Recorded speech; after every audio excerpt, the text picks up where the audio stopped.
మా అంగన్వాడీ కేంద్రంలో పిల్లలకైతే ప్రతి సంవత్సరం అనేది ఆట పోటీలనేది పెడుతూనే ఉంటానండి. జనవరి 26 గాని, ఆగస్టు 15 గాని ప్రైజ్‌లేమి ఉండవు. అయినా నేనైతే కుర్చీ ఆట, రన్నింగు అవి అనేది పిల్లలకైతే పెడతాను. రేపు జెండా వందనం అనంగా. ఎందుకంటే పెద్ద బడిలో గూడా పిల్లలకందరికి ఆట పోటీలు జరుగుతుంటాయి గదా! ఈళ్ళకి గాని ఇవి పెడితే బాగుంటదనైతే పెడుతూ ఉంటా అన్నట్టు. అలాగే ఈడ కుర్చీ ఆట పెట్టడం జరుగుతుంది. ఈళ్ళకి బాగా ప్రాక్టీస్ అయితదండి. బానే ఆడతారు కుర్చీ ఆట. ప్రతి సంవత్సరం పెడుతుంటాం గాబట్టి వాళ్ళకి అలవాటయిపోతుంటది.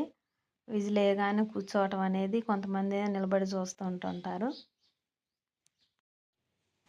మాకు నెలాఖరొస్తుందంటే మాకు రిపోర్ట్స్ ఉంటవి.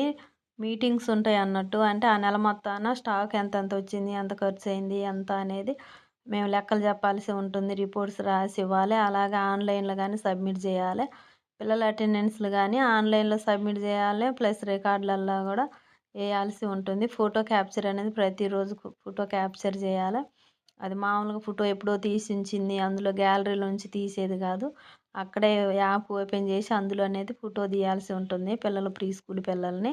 మనం భోజనం పెట్టినప్పుడు గానీ, ఏదైనా యాక్టివిటీ చేసినప్పుడు గానీ తీయాలా. అలా అనేది పోషన్ ట్రాకర్ యాప్‌లో అనేది ఉంది.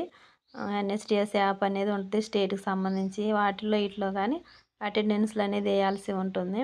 సెక్టార్ మీటింగ్‌లో ఈ ఫుడ్ లెక్కలు, జనాభా లెక్క మొత్తం అనేది ఇవ్వాలా. ఊరు మొత్తాన గర్భిణీ బాలింతలు ఎవరెవరు ఉన్నారనేది, పిల్లలు ఎంతమంది ఉన్నారు, మామూలుగా పిండి ప్యాకెట్ల పిల్లలు ఎంతమంది ఉన్నారు అనేది ఏజ్ వైస్‌గా అనేది రిపోర్ట్స్ ఇవ్వాల్సి ఉంటుంది మేమక్కడ. మా అంగన్వాడీ పిల్లలకైతే యూనిఫార్మ్స్ ఇచ్చారని చెప్పా గదా! కొంతమందయితే ఏసుకురావట్లేదు. కొంతమంది ఏసుకొస్తున్నారు. చెప్తూనే ఉన్నాం తల్లులకి. ఏసుకురావాలనేది. ఇగ ఆఖరికొచ్చేసరికి ఇద్దరు మిగిలారండి ఈళ్ళు.